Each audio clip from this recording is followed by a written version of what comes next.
Hey everyone, welcome to RJK English. Today we're going to start a section where we're going to talk about vocabulary in English.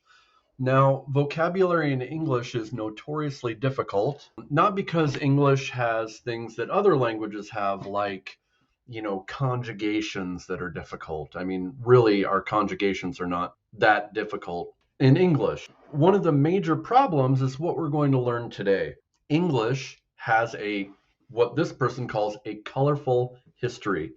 So this is written by probably Steve McLean. This is on this WordPress site, and I really, really like it. I've been reading Cambridge Encyclopedia of the English Language and many other books, and this particular article distills it very well.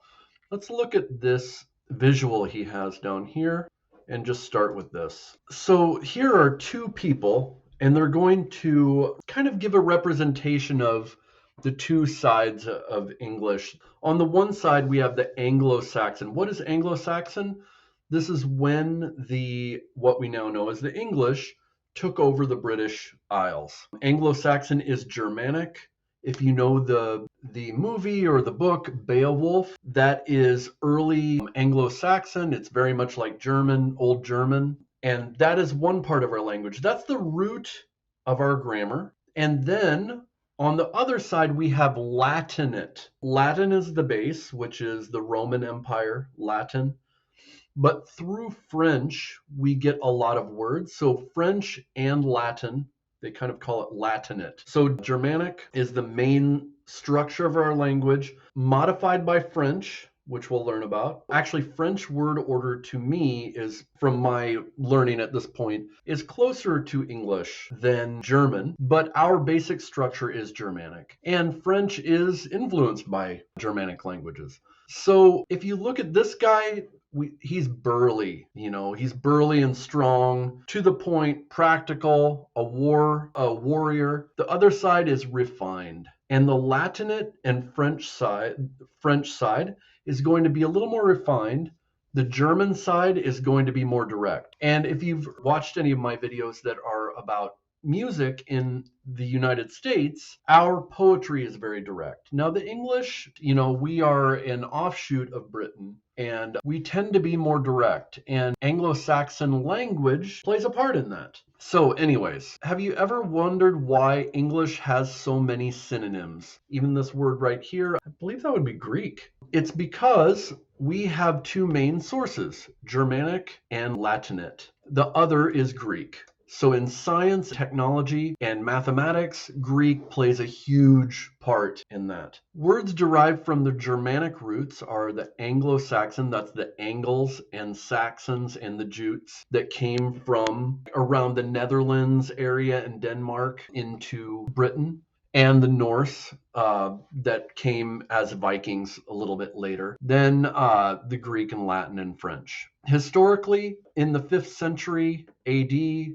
the English, the Angles and the Saxons and the Jutes invaded Britain. If you know the story of King Arthur, that's the story of the Celtic Britons fighting the Saxons. That's when Anglo-Saxon came in, which is our English. So throughout the 8th and 9th centuries, the Norse, the Vikings, then came, and they brought some more Germanic words into English. I'm going to go out on a limb and say that they brought the th and the as well, because you don't see that in Germanic languages except for the Scandinavian languages. So then in 1066, the Norman-speaking French, which were actually Vikings that learned French in Normandy area, they invaded and took over Britain. So they brought French into English. So that brought a lot of French words and French style into English. Now think about it. It would be the rulers that would be French speaking. The rest of the people would be English speaking. So they would try to take on some of the French in order to move up in society. So we had Middle English. Shakespeare is not Middle English, okay? That's kind of important here. So Shakespeare is not Middle English, he is Modern English. Chaucer would be Middle English. Okay, so here is some Old English, and this is from Beowulf.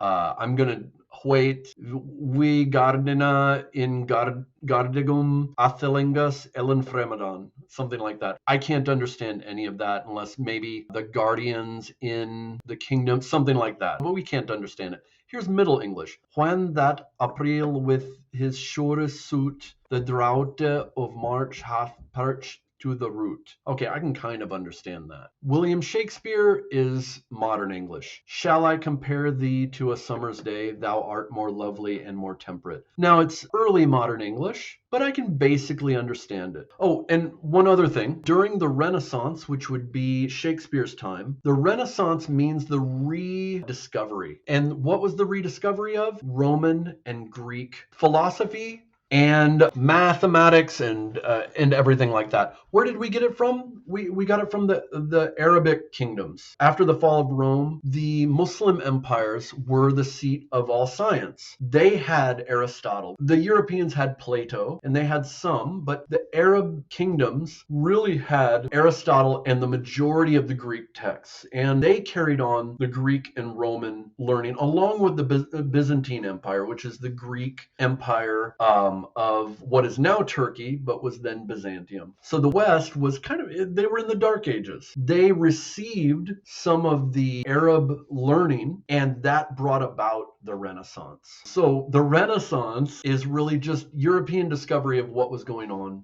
already. So at that time in English, we already had French and Latin brought in through the church, but all of a sudden with science and literature and mathematics, philosophy and everything expanding, they needed to use new terms, and they used a lot of Latin and Greek. So we brought a lot of that in as well. This might seem like, okay, why are you telling me all this? Well, I want to tell you why we have all this strangeness in our language. So I'm going to stop here, and we'll start up next time with the second part. So the second part, we're going to compare the Germanic words to the Latinate words. It might give you some insight into how we talk in English. All right, see you next time.